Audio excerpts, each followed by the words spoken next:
Resonance या अनुनाद एक ऐसा सिद्धांत है जो वैकल्पिक धारा एसी के क्षेत्र में बहुत महत्वपूर्ण है। जब हम किसी सर्किट में रेजोनेंस की बात करते हैं तो हम उस स्थिति का जिक्र कर रहे हैं जब सर्किट में ऊर्जा का आदान प्रदान अधिकतम होता है।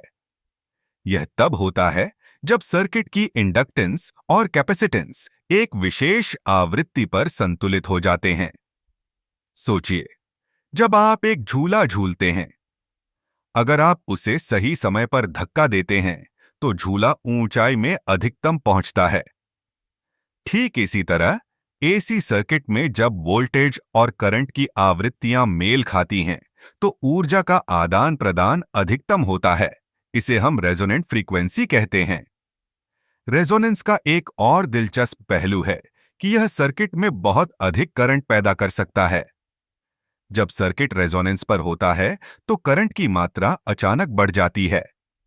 यह स्थिति सर्किट के घटकों के लिए हानिकारक हो सकती है। इसलिए रेजोनेंस को समझना और नियंत्रित करना बहुत जरूरी है। अब रेजोनेंस का उपयोग कई तकनीकी उपकरणों में किया जाता है, जैसे कि रेडियो, जहां हम एक विशेष आवृत्ति पर ट्यून करते हैं। जब हम सही आवृत्ति पर होते हैं तो हमें स्पष्ट सिग्नल मिलता है। इसी तरह टेलीविजन और अन्य संचार उपकरण भी रेजोनेंस के सिद्धांत पर काम करते हैं। इसी तरह रेजोनेंस का उपयोग संगीत में भी होता है। जब एक गिटार का तार सही आवृत्ति पर कंपन करता है तो वह एक मधुर ध्वनि उत्पन्न करता है। यह सिद्धांत न केवल इलेक्ट्रॉनिक्स में बल्कि संगीत और अन्य क्षेत्रों में भी महत्वपूर्ण है।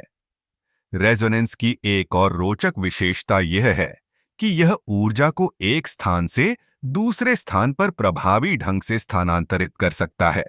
उदाहरण के लिए, ट्रांसफार्मर में रेजोनेंस का उपयोग करके हम उच्च वोल्टेज को कम वोल्टेज में परिवर्तित कर सकते हैं। इसलिए रेजोनेंस केवल एक सिद्धांत नहीं है, बल्कि यह हमारे दैनिक जीवन में कई तकनीकी और वैज्ञानिक प्रक्रियाओं का आधार है। इसे समझकर हम न केवल इलेक्ट्रिकल इंजीनियरिंग में बल्कि कई अन्य क्षेत्रों में भी नवाचार कर सकते हैं। इस प्रकार रेजोनेंस एक ऐसा सिद्धांत है जो हमें यह समझने में मदद करता है कि कैसे ऊर्जा का प्रवाह और संचार होता है। यह हमें सिखाता है कि सही आवृत्ति पर काम करने से हम अधिकतम लाभ प्राप्त कर सकते हैं।